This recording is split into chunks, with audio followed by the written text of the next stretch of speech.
Bulldozer के बाद योगी का करंट। ये तस्वीर आप देख रहे हैं, जिस मस्जिद की तस्वीर आप देख रहे हैं जिसमें हथौड़ा चल रहा था पिछले 2 दिन से, हथौड़ा चलाकर खुद मस्जिद कमेटी के लोग अवैध हिस्से को गिरा रहे थे। हथौड़े के बाद बुलडोजर की कार्रवाई शुरू हो गई। संभल की जिस मस्जिद पर 3 दिन पहले हथौड़ा चल रहा था, ये तस्वीर आप देख रहे हैं, उसी मस्जिद पर आज अचानक बुलडोजर चलने लगा। बुलडोजर से पहले मस्जिद की बाउंड्री वॉल गिराई गई, फिर मस्जिद के दरवाजे और अंदर के ढांचे पर बुलडोजर चला। यह बुलडोजर कार्रवाई प्रशासन यानी योगी सरकार की नहीं है, मस्जिद कमेटी ने खुद बुलडोजर मंगवाया और अवैध निर्माण गिराने लगे। 10 साल पहले तालाब की जमीन पर अवैध मैरिज हॉल और मस्जिद बनी।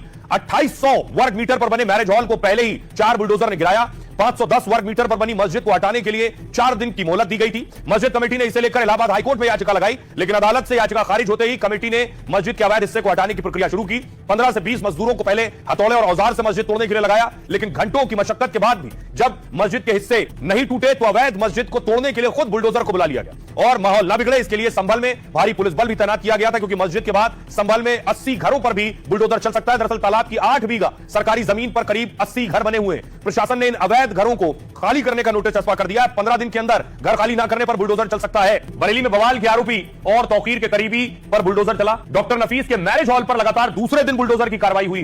पुलिस के मुताबिक सरकारी जमीन पर नफीस का अवैध कब्जा है और 10,000 वर्ग फीट में बने मैरिज हॉल की कीमत 5 करोड़ रुपए बताई जाती है। करोड़ों के इस मैरिज हॉल को हटाने के लिए पहले प्रशासन ने नोटिस दिया और जब आरोपियों ने कोई कदम नहीं उठाया तो उसके बाद बुलडोजर चलना शुरू हुआ। दूसरे दिन 35 मजदूर और 2 बुलडोजर से करीब 6 घंटे तक और कार्रवाई चली है और तौकीर के करीबी के अवैध बारात घर को पूरी तरह से जमींदोज कर दिया गया। बुलडोजर एक्शन पर 100 पुलिस वालों और ड्रोन की पैनी नजर थी। 26 सितंबर को बरेली में जुमे की नमाज के बाद भारी बवाल हुआ और 30 सितंबर को बरेली के बवालियों पर पहली बार बुलडोजर चला। पहले तौकीर के दामाद और रिश्तेदार की अवैध संपत्ति ध्वस्त की गई और तौकीर के मददगार और करीबियों पर अतिक्रमण उनका ढाया जा रहा है। बरेली हिंसा मामले में अब तक 83 लोगों की गिरफ्तारी हो चुकी है। बाकी फरार उपद्रवियों पर इनाम घोषित करने की प्रक्रिया चल रही है और तौकीर के करीबियों को योगी का बिजली बिल का झटका भी लगने वाला है। बिजली विभाग ने उन पर 1 करोड़ 26 लाख बकाये का जुर्माना लगाया हुआ है। संजय सिंह कह रहे हैं बरेली का बवाल बीजेपी सरकार की साजिश है।